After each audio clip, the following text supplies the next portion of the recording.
Hello friends, civil engineers platform channel में आपका बहुत बहुत स्वागत है। ये एसएससी जेई सिविल इंजीनियरिंग की प्रीवियस ईयर क्वेश्चन का सीरीज है और इस वीडियो सीरीज में हम एसएससी जेई में पूछे गए 2004 से 2019 तक के प्रश्नों का डिस्कशन करेंगे। इस पर्टिकुलर वीडियो में हम ब्रिक्स एंड ब्रिक्स मैसनरी के क्वेश्चन का डिस्कशन करेंगे। ब्रिक्स एंड ब्रिक्स मैसनरी के 20 क्वेश्चंस का हम लोग ऑलरेडी डिस्कशन कर चुके हैं। पार्ट 1 में हम लोग 20 क्वेश्चंस का डिस्कशन कर चुके हैं। ये इसका पार्ट 2 है जिसमें कि 20 क्वेश्चंस का डिस्कशन किया गया है, क्वेश्चन नंबर 21 से 40 तक का। ओके, और अगला एक और वीडियो सीरीज आएगा पार्ट 3, उसमें आगे के 41 से क्वेश्चन नंबर 60 के आसपास के क्वेश्चंस का डिस्कशन करेंगे हम। ओके, इसके पहले एक और टॉपिक का डिस्कशन किया गया था जो स्टोन से रिलेटेड था। स्टोन के एसएससी जेई में प्रीवियस ईयर क्वेश्चन का डिस्कशन किया गया था। ओके, तो चलिए अब शुरू करते हैं ब्रिक्स एंड ब्रिक्स मैसनरी के क्वेश्चन नंबर 21 से। ओके, तो क्वेश्चन नंबर 21 है, the shape of brick gets deform due to rain water falling on hot brick, this defect is known as. Hot brick पे जब रेन वाटर होता है तो उसके कारण ब्रिक्स में डिफॉर्मेशन हो जाता है। उस डिफॉर्मेशन को क्या बोलते हैं? वो डिफॉर्मेशन एक डिफेक्ट होता है, तो उस डिफॉर्मेशन या उस डिफेक्ट को क्या बोलते हैं? ऑप्शन है चप्स, ब्लोटिंग, नोड्यूल्स, लैमिनेशन। ये एसएससी जेई 2017 का क्वेश्चन है। ओके, तो देखिए, जो डिफॉर्मेशन होता है रेन वाटर के कारण हॉट ब्रिक पे, उसे हम बोलते हैं चप्स। ओके, तो जब हॉट ब्रिक रहता है तो उस पर रेन वाटर आता है तो उसमें छोटा छोटा वॉइड बन जाता है, छोटा छोटा डिफॉर्मेशन हो जाता है, जिसके कारण ब्रिक का शेप इरेगुलर हो जाता है। ओके, ब्लोटिंग बोलते हैं जब ब्रिक में ऑर्गेनिक मैटर आता है, कार्बोनेशियस मैटर आता है, तो उसके कारण जब हम बर्निंग करते हैं तो एक स्वेलन मास ब्रिक पे हो जाता है, मतलब उसका मास स्वेल कर जाता है, तो उसी डिफेक्ट को हम बोलते हैं ब्लोटिंग। नोड्यूल्स बोलते हैं जब ब्रिक में लाइम नोड्यूल प्रेजेंट रहता है, तो ब्रिक जब वाटर के कांटेक्ट में आता है तो उसके कारण लाइम नोड्यूल प्रेजेंट रहने के कारण ब्रिक में एक्सपेंशन होता है। ओके, जो कि ब्रिक को बाद में डिसइंटीग्रेट कर देता है। लेमिनेशन बोलते हैं जब ब्रिक में एयर इंट्रैप्ड रहता है, जब उसमें एयर उसके अंदर रहता है, तो उस केस में वो एयर बाहर निकलता है, तो उस डिफेक्ट को बोलते हैं लेमिनेशन। ओके, तो इसका सही आंसर हो जाएगा the shape of bricks get deform due to rain water falling on hot brick, this defect is known as chuffs. ठीक है, question number 22, the number of bricks required per cubic metre of brick masonry is. एक cubic metre में total number of bricks कितना लगता है? तो ये question का हम लोग पहले ही डिस्कशन कर चुके हैं। ओके, हम लोग जानते हैं कि size of one brick in masonry, masonry कहने का मतलब विथ मोटार, ये होता है 20 इंटू 10 इंटू 10। सारा यूनिट है सेंटीमीटर में, सारा यूनिट है सेंटीमीटर में। ओके, और 1 मीटर क्यूब में, चूंकि ये सेंटीमीटर में, तो मीटर क्यूब को भी आपको सेंटीमीटर में कन्वर्ट करना होगा, तो 1 metre cube is equal to 10⁶ centimetre cube. तो यहाँ से नंबर ऑफ ब्रिक्स अगर आप निकालिएगा, number of bricks, okay, number of bricks is equal to 10⁶ upon 20 into 10 into 10। इसको कैलकुलेट कीजिएगा तो आपका आंसर आ जाएगा 500। आपके ऑप्शन है 480 दिया हुआ, 500, 520, 540। एसएससी जेई 2017 का क्वेश्चन है ये। ओके, एसएससी जेई 2017 में आया था, तो राइट आंसर इज 500। ओके, ये आगे भी क्वेश्चन आएगा, तो इसे आप याद रखिएगा कि number of bricks in 1 cubic metre is 500। Next question, question number 23, the standard size of brick as per Indian standards is. इसमें आपसे पूछा जा रहा है स्टैंडर्ड साइज। ओके, तो मैंने आपको पहले भी इसके पार्ट 1 में बताया था कि हमारे पास 3 तरह का साइज होता है ब्रिक का। एक स्टैंडर्ड साइज, ओके, इसी को हम बोलते हैं एक्चुअल साइज। स्टैंडर्ड साइज को ही हम बोलते हैं एक्चुअल साइज, ओके। और एक होता है ये जो स्टैंडर्ड साइज या एक्चुअल साइज होता है, ये ब्रिक्स विदाउट मोटार होता है, ओके, ब्रिक्स विदाउट मोटार। और एक होता है नॉमिनल साइज। नॉमिनल साइज ये होता है ब्रिक्स विथ मोटार, ठीक है। ये एसएससी जेईई 2017 का क्वेश्चन है। तो आपसे स्टैंडर्ड साइज पूछा जा रहा है, तो स्टैंडर्ड साइज 20 गुना 10 गुना 10, 23 गुना 12 गुना 8, 19 गुना 9 गुना 9, 18 गुना 9 गुना 9, ओके। तो स्टैंडर्ड साइज यानी कि एक्चुअल साइज, एक्चुअल साइज होता है बिना मोटर का 19 इंटू 9 इंटू 9, ओके। इसमें हमने एक्सप्लेन कर दिया है स्टैंडर्ड और actual size of brick represents its size without mortar, that is 19 into 9 into 9, और nominal size with mortar 20 into 10 into 10। कहीं अगर आपसे मॉडुलर ब्रिक बोले या मैसनरी ब्रिक बोले तो दोनों का मतलब सिंपली ब्रिक ही होता है, वहाँ आपको कंफ्यूज नहीं होना है। Next question is question number 24। A brick masonry could fail due to, brick masonry किन किन कारणों से फेल कर सकता है? तो इसमें आपको 3 कारण दिया गया है और लास्ट में ऑप्शन दिया गया है एनी ऑफ दी। पहला ऑप्शन दिया हुआ है rupture along A vertical joint in poorly bonded वाल। तो देखिए अगर हम ब्रिक मैसनरी की बात करें तो अगर हम एक छोटा सा ब्रिक मैसनरी बनाते हैं तो वो इस तरह से बनेगा, ओके। तो आप बताइए यहाँ पर इसका फेल्यूर किस तरह से हो सकता है, ओके। ये है ब्रिक्स है, इसको हम 3 लेयर में बनाते हैं।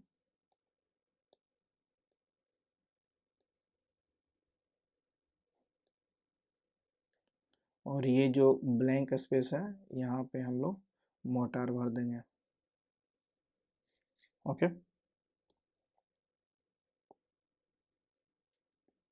यहाँ आपका मोटार है,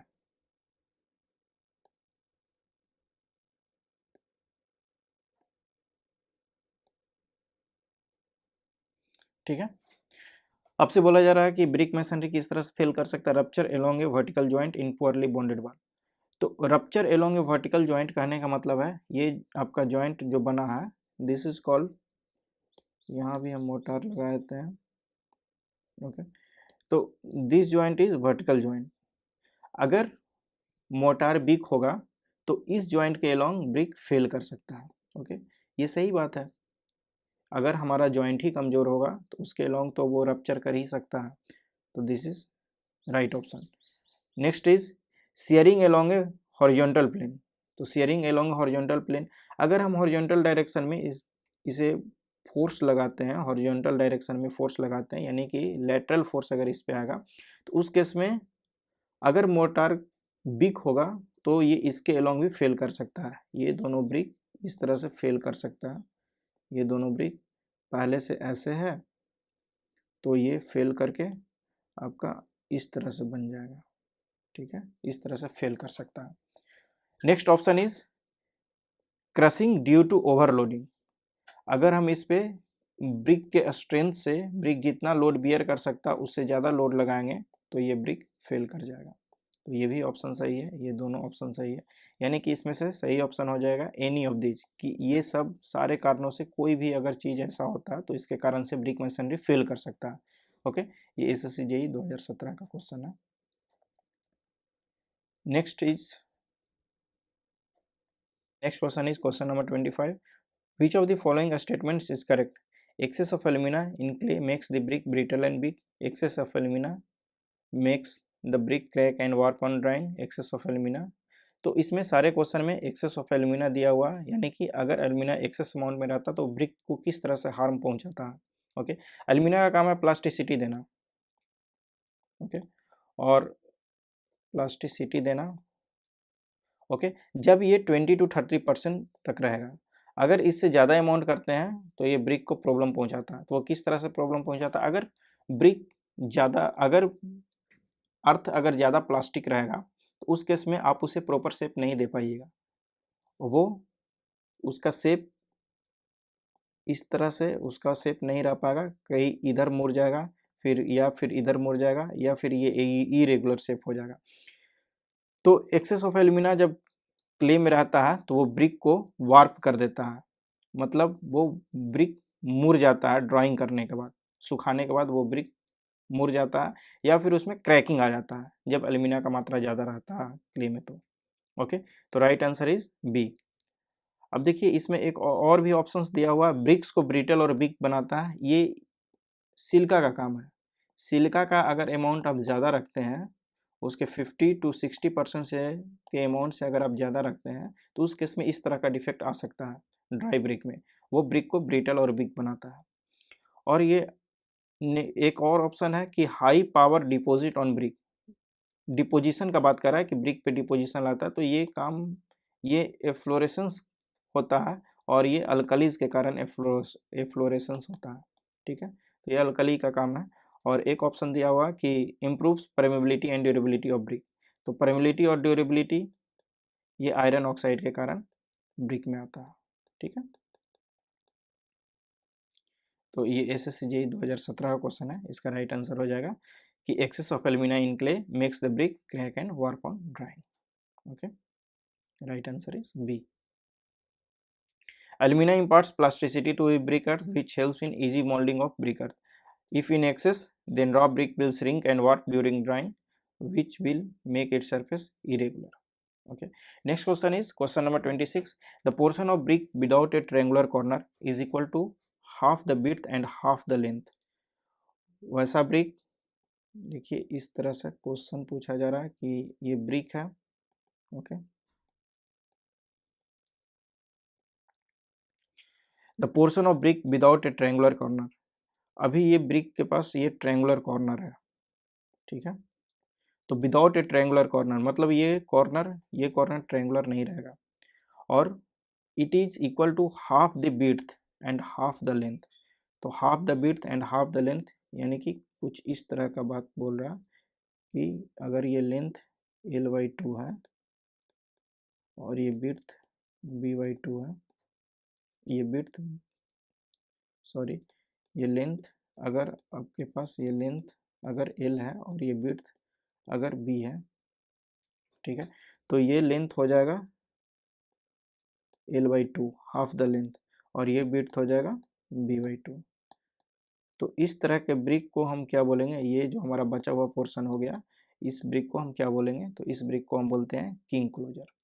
ठीक है, ये क्वेश्चन है एसएससी जेईई 2017 का। ओके, क्लोजर बोलते हैं, closer is the portion of brick which is cut longitudinally in such a manner that its one long face remains uncut.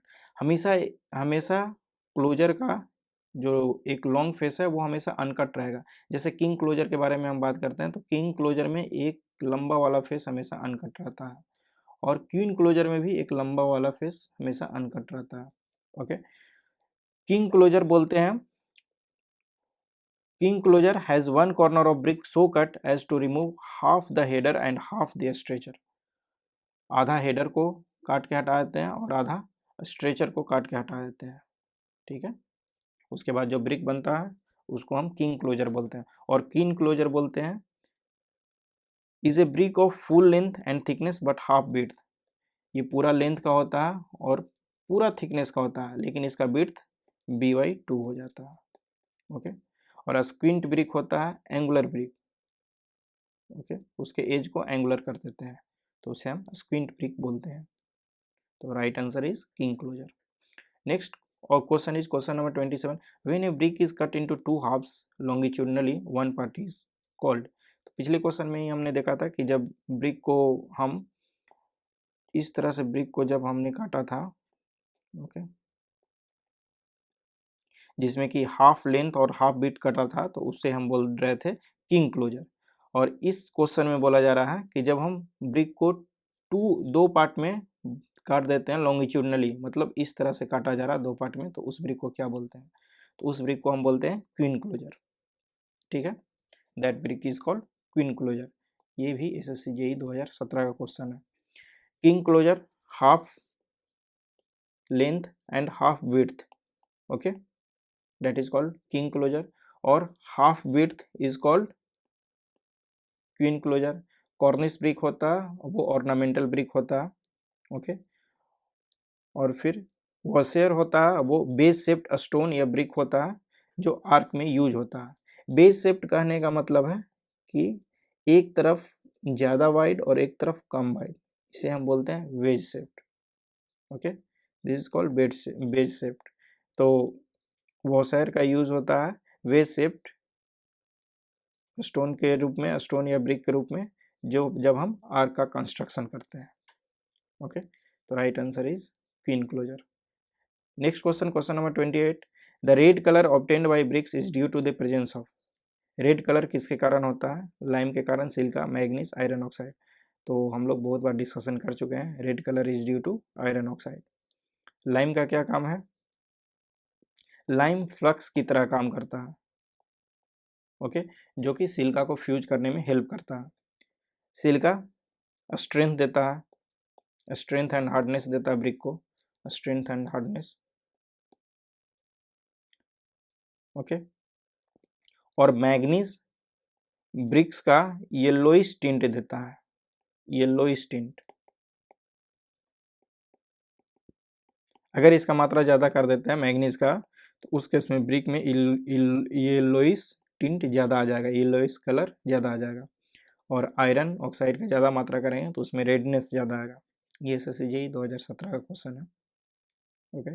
तो वेरियस इंग्रेडिएंट का क्या क्या यूजेस है उसके बारे में हमने एक्सप्लेन कर दिया। सिलिका का यूज़ है, it provides strength, hardness and durability, okay. और फिर एल्यूमिना का काम है, it imparts plasticity. Iron oxide, it gives red colour. Lime का काम है, ये फ्लक्स की तरह वर्क करता है। और मैग्नीशिया का काम है yellow tint, okay. Next question is question number 29, the brick work is measured in square metre in case of.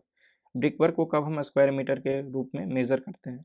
तो जब हाफ ब्रिक होता है, जब हाफ ब्रिक होता है, जब भी ब्रिक को हम ले करते हैं हाफ ब्रिक के रूप में, तो हम मेजरमेंट करते हैं स्क्वायर मीटर के रूप में। और जब फुल ब्रिक,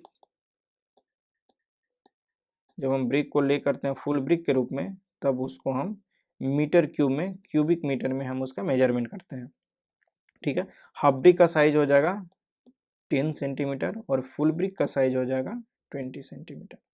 ये मॉडुलर ब्रिक का है। तो हनीकॉम्ब ब्रिक को हम ले करते हैं हाफ ब्रिक के रूप में, सोलिंग भी करते हैं, ब्रिक सोलिंग, वो भी हाफ ब्रिक के रूप में हम सोलिंग करते हैं। और हाफ ब्रिक के रूप में ही रहता है। तो ये तीनों कहीं ना कहीं हाफ ब्रिक के रूप में ही ले किया जाता है, इसीलिए ये तीनों का मेजरमेंट हम स्क्वायर मीटर के रूप में करेंगे। तो इसमें सारा ऑप्शन सही है। ये SSC 2017 का क्वेश्चन है, ओके। तो देखिए हनी कॉम्बिंग में हम ब्रिक को लेकर है हाफ ब्रिक के रूप में, ओके। ये हाफ ब्रिक है, हाफ ब्रिक। और फिर ब्रिक सोलिंग को भी हम लोग हाफ ब्रिक के रूप में ले करते हैं, ओके। तो right answer is all options are correct. Next question number 30, brick walls are measured in square metre if thickness of wall is. पिछले क्वेश्चन में हमने डिस्कस किया था कि स्क्वायर मीटर में हम तभी मेजरमेंट करते हैं जब ब्रिक का साइज हाफ ब्रिक के बराबर होता है, और हाफ ब्रिक का थिकनेस होता है 10 सेंटीमीटर, ठीक है। तो right answer is brick walls are measured in square metre if thickness of wall is 10 centimetre. SSC JEE 2017 का क्वेश्चन है, okay. Next question, question number 31, which of the following is good for making the bricks. इनमें से कौन सा ऐसा soil है जिसका use होता है गुड ब्रिक बनाने में? तो सिल्टेड सॉइल, सिल्टेड सॉइल में सिल्ट का मात्रा ज़्यादा रहेगा, ओके। सिल्टेड सॉइल में सिल्ट का मात्रा ज़्यादा रहेगा, जिसके कारण इसमें प्रॉपर प्लास्टिसिटी नहीं आ पाएगा। और सॉइल में एग्जैक्ट इंग्रेडिएंट का मात्रा नहीं रहता है। कभी आपका सिलिका का अमाउंट ज़्यादा हो सकता है, कभी आपका क्ले का अमाउंट ज़्यादा हो सकता है। तो सिलिका का अमाउंट ज़्यादा अगर रहता है तो आप ब्रिक को प्रॉपर शेप नहीं दे पाइएगा। और फिर अगर आपका एल्यूमिना का मात्रा ज़्यादा रहता है तो ब्रिक वार्प कर जाएगा, ओके, अगर एल्यूमिना का कंटेंट ज़्यादा रहता है तो। इसीलिए हम लोग गुड ब्रिक अर्थ के लिए हम लोग वेदर्ड क्ले का यूज करते हैं। Weathered clay weathered clay, weathering of clay कहने का मतलब है कि क्ले प्रॉपर मॉइस्चर गेन कर लेता है एटमॉस्फेयर से, ताकि उसमें प्रॉपर प्लास्टिसिटी आ जाए। ओके, तो इसमें राइट आंसर होगा which of the following is good for making the bricks, that is weathered clay. ये एसएससी जेईई 2017 का क्वेश्चन है। Weathered clay has sufficient amount of absorbed water which makes the clay plastic and workable, so it is preferred over other type of soil. Next question, question number 32. The process of mixing clay, water and other ingredients to make brick is known as. जब हम उस process को क्या बोलते हैं जब हम clay, water और अदर इंग्रेडिएंट्स को मिक्स करते हैं। ओके, तो टेम्परिंग बोलते हैं, टेम्परिंग उसे बोलते हैं जब हम ब्रिक क्ले अर्थ में हम पानी को मिला करके उसे प्रॉपर प्लास्टिक बनाते हैं, इतना प्लास्टिक ताकि वो वर्केबल हो और इसे हम इजीली मोल्ड कर सकें। ठीक है, तो उसे हम टेम्परिंग बोलते हैं। और अगर टेम्परिंग अगर पग मिल में किया जाता है, अगर tampering is done in pug mill, then the process is called pugging. तब इस प्रोसेस को हम लोग बोलते हैं पगिंग। और मोल्डिंग बोलते हैं जब हम ब्रिक को मोल्ड करते हैं। नीडिंग बोलते हैं, नीडिंग का हिंदी होता है, नीड मतलब होता है गूंथना, तो वो हम तब बोलते हैं जब हम क्ले, वाटर और दूसरे इंग्रेडिएंट को मिला करके उससे हम प्रॉपरली मिक्स करते हैं, तो उस प्रोसेस को बोलते हैं नीडिंग। तो इसका सही आंसर हो जाएगा नीडिंग। ओके, ये एसएससी जेईई 2017 का क्वेश्चन है। Kneading is the process of mixing clay, water and other ingredients to make a homogeneous mass. Tempering is the process of kneading the earth by adding sufficient water to make the clay plastic for molding process. Pugging, जब tempering is done in pug mill, then the process is called pugging, और molding is the process of giving required shape. ठीक है, तो right answer is kneading. Next question, question number 33. Excess of silica in the clay. जब silica का amount clay में ज़्यादा हो जाएगा तो वो ब्रिक को किस तरह से हार्म पहुंचाएगा। हम लोग पिछले क्वेश्चन में देखे थे कि अगर एल्यूमिना का अमाउंट ज़्यादा हो जाता है तो वो किस तरह से ब्रिक को हार्म पहुंचाता है। वो ड्राई होने के बाद ब्रिक वार्प या फिर क्रैक कर जा रहा था अगर एल्यूमिना का मात्रा ज़्यादा था। तो अगर सिलिका का मात्रा ज़्यादा रहेगा तो वो ब्रिक को किस तरह से प्रॉब्लम क्रिएट करता है। सबसे पहले आप ये बताइए कि सिलिका का अमाउंट कितना होना चाहिए एक गुड ब्रिक अर्थ के लिए। तो सिलिका का अमाउंट होना चाहिए 50 to 60%। अगर ये 50 to 60% रहता है तो वो ब्रिक को किस तरह से एडवांटेज देता है, ब्रिक को वो हार्ड बनाता है और फिर उसे प्रॉपर स्ट्रेंथ देता है, यानी कि ब्रिक में स्ट्रेंथ और फिर हार्डनेस सिलिका के कारण ही आता है। अब एक्सेस ऑफ सिलिका है तो आपको ऑप्शन दिया जा रहा है makes the brick brittle and weak, makes the brick crack and warp on drying, changes the color of brick from red to yellow, improves the permeability and durability of brick। तो ये जो cracking और warping का बात है ये हम लोग पहले देख चुके हैं, ये एल्यूमिना के कारण होता है। Colour red to yellow, reddish colour होता है आयरन ऑक्साइड के कारण, लेकिन रेड टू येलो होता है मैग्नीशिया के कारण, येलोइश कलर मैग्नीशिया के कारण होता है। इम्परमेबिलिटी एंड ड्यूरेबिलिटी ये आयरन ऑक्साइड के कारण। और ब्रिटल एंड वीक ये होता है एक्सेस ऑफ सिलिका के कारण। जब सिलिका का अमाउंट ब्रिक क्ले अर्थ में 50 to 60% से ज़्यादा होगा तब वो ब्रिक को ब्रिटल और वीक बनाता है। ठीक है, ब्रिटल कहने का मतलब दैट लैक्स डक्टिलिटी, जो डक्टिलिटी को लैक करता है वो इजीली टूट जाएगा। ठीक है, ये 2007 का क्वेश्चन था। Silica prevents the shrinkage, cracking and warping of raw bricks. अगर सिलिका रहता है तो उस केस में श्रिंकेज या क्रैकिंग और वार्पिंग नहीं आता, मतलब एल्यूमिना के एक्सेस इफेक्ट को वो रोकता है। It imparts uniform shape to bricks, और एक्सेस अमाउंट में कोहेशन बिटवीन पार्टिकल को वो कम करता है जिसके कारण बॉन्डिंग कमजोर होता है और वो फाइनली ब्रिटल बनता है। ठीक है, next question is question number 34। The term frog means, frog मतलब क्या होता है, ब्रिक वर्क में फ्रॉग मीन्स क्या होता है, ये एसएससी 2017 का क्वेश्चन है। It is an apparatus to lift the stone, it is a depression on face of brick, it is vertical joint in brick work, soaking brick in water. तो आप जानते हैं फ्रॉग इज एन आइडेंटेशन और depression on face of brick, right answer is B. Okay, तो देखिए frog, ये brick है तो ये फ्रॉग है, इसके बीच में ये जो रहता है हमारा डिप्रेशन, दैट इज फ्रॉग। अब ये बताइए फ्रॉग का काम क्या होता है। तो बहुत बार ये क्वेश्चन पूछा गया है, कुछ लोग कंफ्यूज कर जाते हैं कि फ्रॉग में हमेशा किसी मैन्युफैक्चरर का नाम दिया हो रहा था, तो फ्रॉग का काम है उस कंपनी का, उस मैन्युफैक्चरर का नाम बताना, मगर ये सही नहीं है। मैन्युफैक्चरर्स नेम, ये भी एक काम है, मैन्युफैक्चरर नेम को वो दिखाता है, लेकिन इसका मेन काम है जो फ्रॉग देने का पीछे रीजन है वो है कि इट फॉर्म्स ए की for holding mortar and brick. ये इंटरलॉकिंग देता है दो ब्रिक के बीच में, ब्रिक में प्रॉपरली मोर्टार अंदर तक चला जाता है जिससे कि वो की बनाता है। इसे हम दूसरे भाषा में बोल सकते हैं it acts as a shear key. ठीक है, इसे हमेशा टॉप पे, फ्रॉग को टॉप में रख करके ब्रिक को ले किया जाता है। ठीक है, जब भी हम ब्रिक लेइंग करते हैं तो फ्रॉग टॉप पे आता है।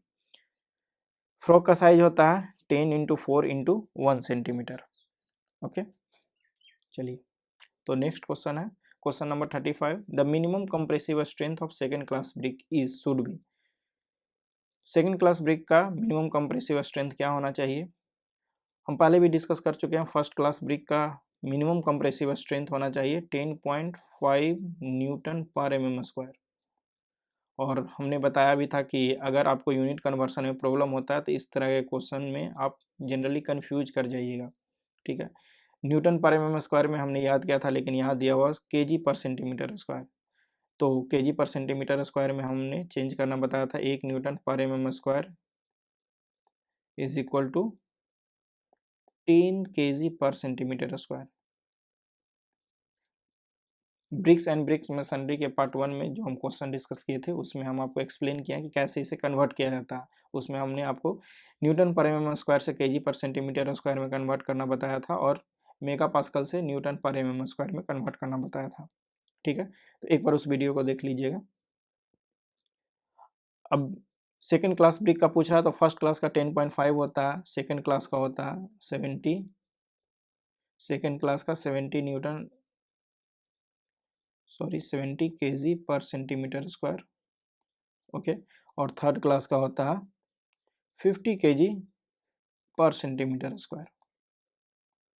ठीक है, अगर इसे आप न्यूटन पर mm² में बोलिएगा तो 7 Newton per mm², 7 Newton per mm²। Okay, और ये 5 न्यूटन पर mm²। ठीक है, तो सेकेंड क्लास का हो जाएगा 70 kg per centimetre square. Okay, class 1 का 10.5 न्यूटन पर mm², क्लास 2 का 7 न्यूटन पर mm², क्लास 3 का 5 न्यूटन पर mm², और कॉमन बिल्डिंग ब्रिक का 3.5 Newton per mm²। Next question, question number 36। ए पग मिल इज यूज्ड फॉर। पग मिल का हम कब यूज करते हैं। सॉफ्टनिंग ब्रिक अर्थ के लिए, मोल्डिंग ब्रिक अर्थ के लिए, टेम्परिंग ब्रिक अर्थ के लिए, प्रोवाइडिंग ब्रिक अर्थ के लिए। ओके, तो सॉफ्टनिंग ब्रिक अर्थ सॉफ्टन करते हैं उसके, उसमें हम वाटर मिला करके, तो पग मिल का वहाँ यूज नहीं होता, मोल्डिंग में भी यूज नहीं होता, ये टेम्परिंग में यूज होता है। ओके, टेम्परिंग में यूज होता है जब हम टेम्परिंग करते हैं। Tempering is a process in which clay is mixed with water to bring it into a plastic state for molding purposes। ठीक है, पग मिल एक मशीन है जिसमें टेम्परिंग किया जाता है। ओके, तो इसका सही आंसर हो जाएगा pug mill is used for tempering brick earth. ये क्वेश्चन 2007 का है। Next question is question number 37। A bull nose brick is not used for. Bull nose वो ब्रिक होता है जिसका कॉर्नर राउंडेड रहता है, तो वो कब नहीं वो उसका यूज करते हैं। तो जब राउंडिंग ऑफ शार्प कॉर्नर करते हैं तो ये तो राउंडेड ब्रिक होता ही है, तो यहाँ तो यूज होगा ही। ओके, पिलर में जब भी हम पिलर, अगर पिलर आपका रेक्टेंगुलर है तो उस केस में अगर इसका रेक्टेंगुलर क्रॉस सेक्शन है तो उस केस में हम तो इसका यूज नहीं करेंगे, लेकिन अगर सर्कुलर क्रॉस सेक्शन है तो वहाँ पर इसका यूज होगा। Okay, then in rounded pillars bullnose brick will be used. Decoration purpose के लिए भी यूज करते हैं, क्योंकि अगर हमें कॉर्नर पे उसे राउंडेड दिखाना हो तो वो ज़्यादा अच्छा लगता है दिखने में। ठीक है, तो उस केस में भी यूज करते हैं। आर्चेज में इसका यूज नहीं करते हैं। ओके, अब आर्चेज में क्यों नहीं यूज करते हैं? क्योंकि आर्चेज में लेटरल लोड आता है, लेटरल लोड आने के कारण आर्चेज में ये यूज नहीं हो पाता है। ओके, ये लेटरल लोड को बियर नहीं कर सकता है। ठीक है, ये है बुलनोज ब्रिक, आप यहाँ देख सकते हैं, ये इसका कॉर्नर राउंडेड है। Okay, bullnose brick is a style of brick that has one, some or all of its corner rounded off. It is used for rounding of sharp corners and for decoration purposes. It is not used in arches because lateral loads are prime factor in arches. Okay. Next question, question number 38. The defect that is caused by falling of rainwater on the hot surface of brick is known as. इस question को हम लोग पहले भी discuss कर चुके हैं, same question था, वो 2017 में आया था कि उस डिफेक्ट को क्या बोलते हैं जब हॉट ब्रिक पे रेन वाटर फॉल करता है। ओके, तो उसे हम बोलते हैं चप्स। एसएससी 2018 का क्वेश्चन है। ओके, ये और अलग अलग टर्म का क्या मीनिंग होता है ये मैं आपको बता रहा हूँ। Chuffs is the deformation of shape of brick due to rain water falling on hot brick. आप ये याद रखिएगा ये चारों टर्म को। Bloating, bloating is a spongy swollen mass on the surface of burnt brick. It is due to the presence of organic matter, organic कोई carbonaceous matter बोलते हैं, organic matter और sulfur in the brick clay. Okay, जब ये मौजूद रहता है तो हम ब्रिक को बर्न करते हैं, उस केस में उसके सरफेस पे वो स्वेल कर जाता है due to presence of organic matter. Cracks in brick work can be form due to temperature and moisture change. Okay, जो भी ब्रिक एक्सपोज्ड होगा टेम्परेचर और मॉइस्चर का तो वो धीरे धीरे डिटेरिएट करता है और उसमें क्रैकिंग आता है। Lamination is caused by entrapped air. जब ब्रिक में एयर इनट्रैप रहता है तो उसके कारण डिफेक्ट जो आता है उसे हम लेमिनेशन बोलते हैं। तो right answer is chuffs. Next question, which of the following brick is suitable for high class brick masonry. जब हम हाई क्लास ब्रिक मैसनरी की बात करते हैं तो कौन सा ब्रिक इसमें सबसे ज़्यादा सुटेबल है? तो आप देखे थे bullnose brick is use for decorative purposes, modular brick, okay, झम ब्रिक, ये झम ब्रिक जो होता है वो ज़्यादा स्ट्रेंथ का होता है और झामा इसे बोलते हैं। ये जनरली ओवर बर्न ब्रिक होता है जिसका शेप इरेगुलर होता है। ओके, मॉडुलर ब्रिक, जो ब्रिक हम जनरली जिसका स्टडी करते हैं, जिसमें एक यूनिफॉर्म शेप होता है और जिसका कलर रेड होता है, that is called modular brick. Under burn brick, जो ब्रिक पूरी तरह से बर्निंग नहीं होता, जब पूरी तरह से बर्न नहीं होगा तो उसमें स्ट्रेंथ ही नहीं आएगा।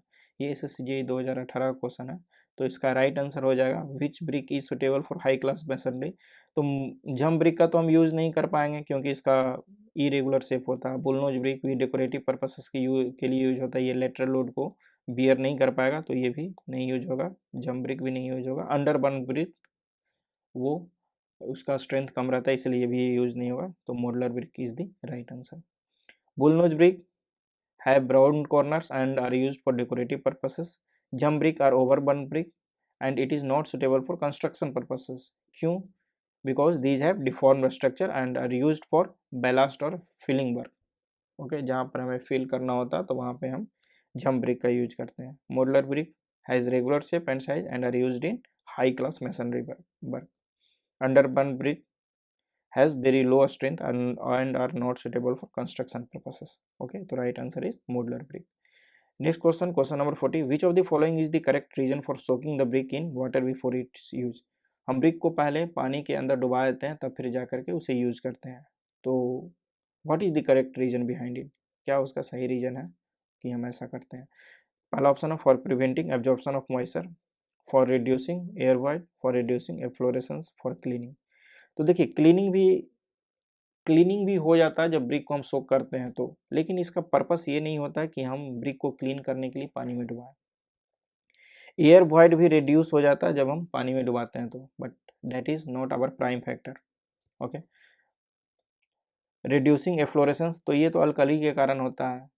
जब हम ब्रिक अर्थ, जिस समय ब्रिक अर्थ का कंपोजिशन लेते हैं उसी समय हमें अल्कली के प्रेजेंस को चेक करना होता है। अगर अल्कली का प्रेजेंस रहेगा तो फिर एफ्लोरेसेंस आएगा, तो इसका कोई मतलब है नहीं।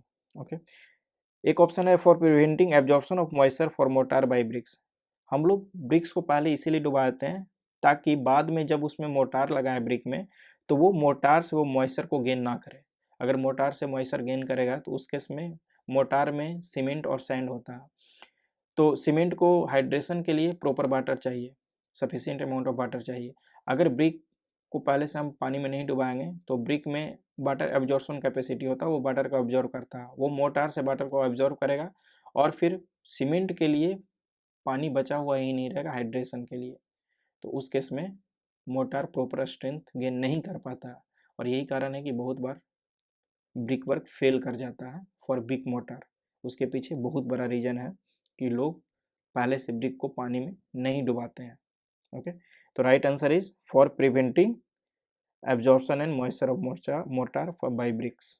ओके, ये SSC JEE 2018 का क्वेश्चन था।